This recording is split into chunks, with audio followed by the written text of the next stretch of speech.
I'm doing a photography challenge, make Wes Anderson style photos in the city where I live. I was motivated to do this after coming to the Accidentally Wes Anderson exhibition. In fact, I'm going to extend the challenge to also submit photos for this exhibition. 2 things that I regretted about this project. I didn't watch enough Wes Anderson movies beforehand. That's probably important. 2, I didn't do this sooner. More on that later.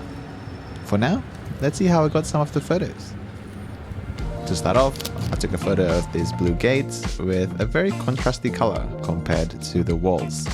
I think that's one of the main ingredients for a Wes Anderson photo, but we'll see. This next location is somewhere that I've seen before when I was doing 1 week, 1 street, 1 video. I quite like the look of the heritage building. The doors and windows matches the flatness of the Wes Anderson style. And with some perspective adjustments and some color editing, we have something like this. Next, we have mailboxes with a dull wall background. Kinda works. My other project, where I went to all the streets in Melbourne, basically made me scout the whole city. So I saw this one before as well. I really like the contrasty, strong blue color compared to its surroundings.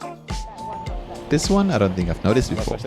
It's a greenery sort of place in the middle of the city. I really like the lights in this one, but maybe it has too much of a soft look, not suited for a Wes Anderson photo. This one is on Burke Street. I initially came here to take photos of the arcade, but I saw this building, which has cool looking windows. And with a bit of editing, I can bring out the pink pastel colors. Looks good. Next, I went to the QV Street Mall, which had this outside seating area. I went upstairs and took some aerial shots. I can kinda see this sort of shot being in a Wes Anderson movie, so maybe I'm getting closer. Especially with one of the characters sitting on one of these chairs. Another throwback, I took a photo of this in the second ever video on this channel. And again, with some editing, it can look like this. I wasn't quite satisfied with the photos that I had, so the next day I went to this place. Similar reasons to the other photos, where the door is very contrasty compared to the wall, which I think makes an interesting photo. This spot in particular is really symmetrical, very nice and pleasing. So, which one of these photos did I submit to the exhibition? Well, here comes the regrets that I mentioned earlier. Because I didn't watch enough Wes Anderson movies and didn't study the style close enough, I feel like I chose the wrong ones. Here are the 2 that I chose. I focused on the flatness of the style and also the vibrant colors. But that's it. And yeah, after a few months, I didn't hear back from them. Which is fair. I don't think the photos were good enough. So, what do I think is missing?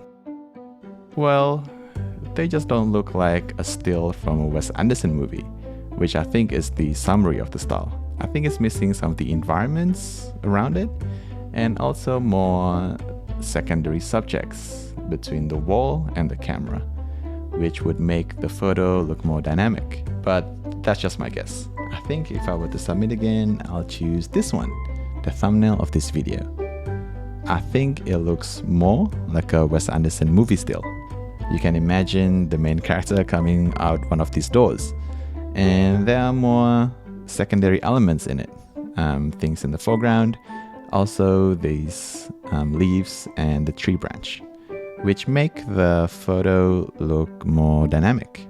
My second regret was about not doing this sooner, and that's because I came to really enjoy the style. Usually, I gravitate towards a more angled composition. I do take head-on to dimensional shots, but I would always feel like I need a person to pass by, or a car, or just something else that make it more interesting. But after doing this project, I realized that you can just take a photo, a head-on shot, and a two-dimensional shot of a place and make it look interesting. Of course, it depends on the location, the condition, and your composition. But you can definitely do it. So I wish I did this challenge sooner before I went all over the city taking photos. But that's not the end of the world. I can just go out again and take some more photos. All in all, it was really fun to force myself to mimic a style.